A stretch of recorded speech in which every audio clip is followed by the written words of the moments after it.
Рахмат, урматтуу төрага, урматтуу депутаттар. Биз бүгүн министрлер кабинетинин орун басары Эдил Байсаловдун ишин карашыбыз керек. Эдил Байсалов кече күн парламентке кофе ичкенде бирөө бир нерсе кошуп койгон окшойт. Баш айланып калыптыр. Ал өзүнүн сөзүндө айтып атат. Комитеттин токтомдору мен үчүн рекомендательный эле характерде деп. Парламент дискуссионный клубка окшоп атат мага дейт. Парламентте хамит этип атышат дейт. Урматтуу төрага, сиз ушул боюнча бир президентибизге кайрылуу кылып, парламенттин аброюна шек келтирген боюнча чара көрбөйсүзбү? Урматтуу депутаттар, Эдил Байсаловго 4 негизди коет элем. Биринчиден, бул инсан мамлекеттик этиканы бузду. Мамлекеттик этика болот депутаттар менен сүйлөшүп атканда. Экинчиден, бул конституционный стройдогу президенттик башкаруу, президенттин башкаруусу жана парламенттин башкаруусун бул жокко чыгарып атат. Бул жерде госизмена жатат. Эмне үчүн бул депутатка кайрылып туруп, сиз депутат элдин атынан мага тапшырма бербеңиз дейт. Биз кимдин атынан беребиз? Үчүнчүдөн, парламент элдин добушун алып келгендердин добушун жокко чыгарып атат бул. Буну Эдил Байсаловду госизмена катары караса болот. Кантип мына жерде отурган эл өкүлдөрү бир келген вице-премьердин ушинтип сүйлөгөнүн угуп отурабыз биз. Элдер бизди шайлаганда ошол Эдил Байсалов силерди келип мазактап кетсин деп шайладыбы? Ал ким өзү? ЛГБТ колдогон ал өзүнчө тема. Эми же буну урсаң дагы болбой деген западла экен, же дебатка чакырсаң түшүнбөй деген. Бул не деген кадр бул? Эми урматтуу эл өкүлдөрү, биздин добушубузга бул шек келтирип атат. Парламентке шек келтирип атат. Асан Үсөн десе мейли. Жалпы парламент дейт. Бул мен үчүн бир бул кандай орган деп атат? Бул эки бийлик бутагын бири-бирине конфликт жаратып атат бул. Ушул жарака эртең барып туруп чоң нерсеге ажырайт. Ошон үчүн бунун ишин караш боюнча урматтууларга күн тартибине коюш керек деп эсептейм. Урматтуу Москва шаарындагы мекендештер, эгерде сиз жакын арада Казакстанга чыгып келүүнү ниет кылсаңыз, сизге тажрыйбалуу айдоочу Асылбек мырзаны сунуштайбыз. Биздин Аль Фортуналары кызмат кылат. Унабыз ыңгайлуу жана кенен жолдо кыйналбайсыз. Жолго чыгарда документти чорнойдон текшеребиз. Без пересадка өзүбүз алып кирип чыгабыз. Биздин дарек метро проспект Мира 39А.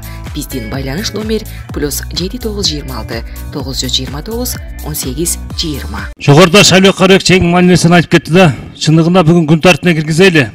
Эдил Байсалов боюнча.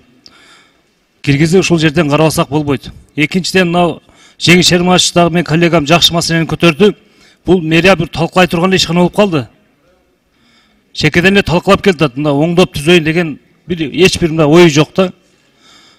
Мэрдин өзү эмес, ушу вице-мэрлердин кылгандары, жүрүш-турушун баары эле пиар болуп калды. Шаарды карасаңар, шаар ар жери сасып жатат. Тазалабайбы? Карасаң, бир жумадан бери алынбай жаткан кээ бир жерлер бар да. Шаардын ичинде, если ошону тазалашты билбесе, адамдар менен иштешип, кандай иштегенди үйрөнө албаса, билбесе, оштун тазалыгы менен сүйлөсүн, оштун тазалыгын алып келип турайлы болсом Алтайга. Нанын нанга, бутылкасын бутылкага, баклашын баклашкага, салфеткасын салфеткага турган кылып түзүп койгон ош шаарына барса. Ошону коюп турайлы, онда бишек алып келейли. Жүрүш-туруш эле пиар болуп калды. Бишкек шаарынын вице-мэрлери. Мен Жеңиш Шермашевке толук кошулам, ошондуктан протокол тапшырма берип койсоңуз. Рахмат. Рахмат. 3-чү микрофон. Рахмат, Нурлан Тургунбекович. Саламатсыздарбы, урматтуу депутаттар. Нурлан Тургунбекович, Эдил Байсалов боюнча бир аз айтып кетейин дедим элем да. Эдил Байсалов эми өзүнүн мамлекеттик кызматкер экенин жакшы билет. Министрлер кабинетинин төрагасынын орун басары экенин да жакшы билет. Ошол 2 күн мурун комитеттен сүйлөгөн сөзү, андан чыгып интервью берген сөзүнүн баардыгын уктук, көрдүк. Эми ал өзүнүн ишин кылды. Бирок бир жерден, урматтуу төрага, аябай мындай билип сүйлөдү же билбей туруп сүйлөп алдыбы? Биз ошону такташыбыз керек. Бул өтө жогорку кеңештин мына биздеги 90 депутатка бир айып койду да. Ал айып бул Конституцияда жазылган. Эгерде ошол айыпты бизге 90 депутатка мойнубузга коюп берсек, анда биз бул жерде отурбашыбыз керек. Же кое албаса, анда ал өзү кызматтан кетиш керек. Мен ошону тактап кетейин. Мына баш мыйзамыбыз Конституция бар. Бардыгыбыз жакшы билебиз. Кыргыз эли эң негизги ушул Конституция менен жашайбыз.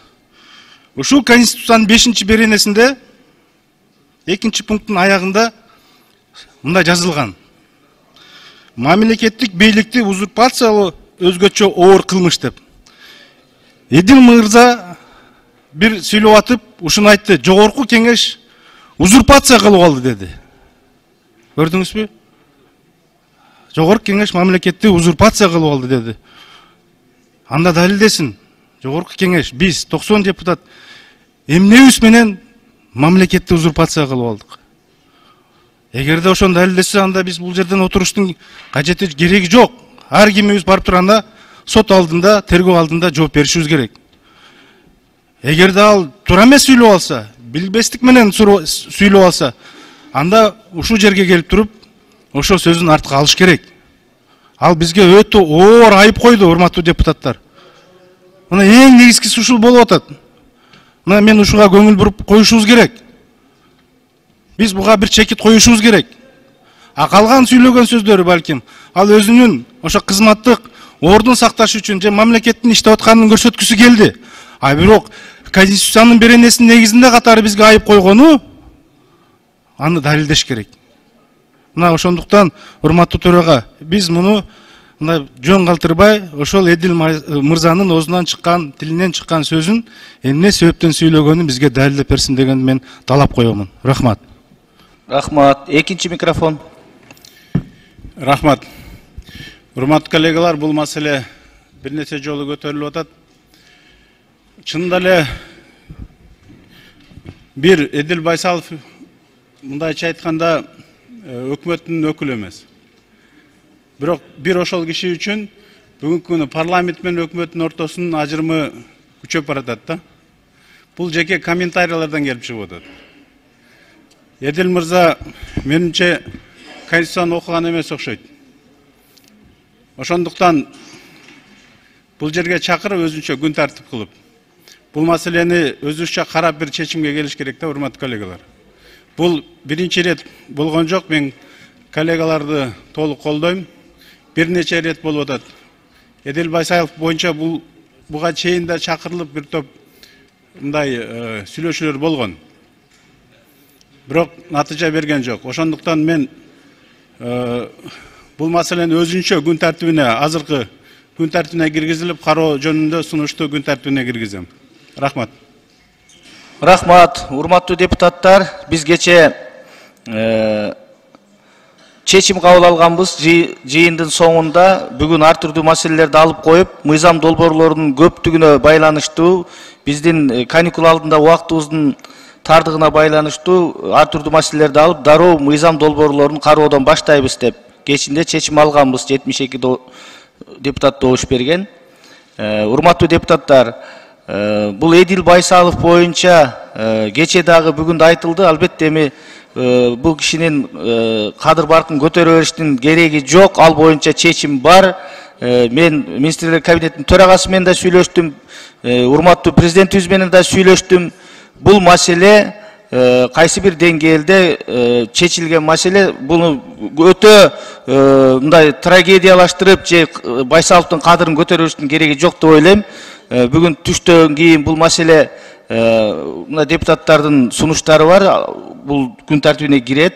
Негизинен бул маселеге мен айтат элем, мындан кийин кайрылыштын кереги жок. Кайсы бир деңгээлде чечим бар.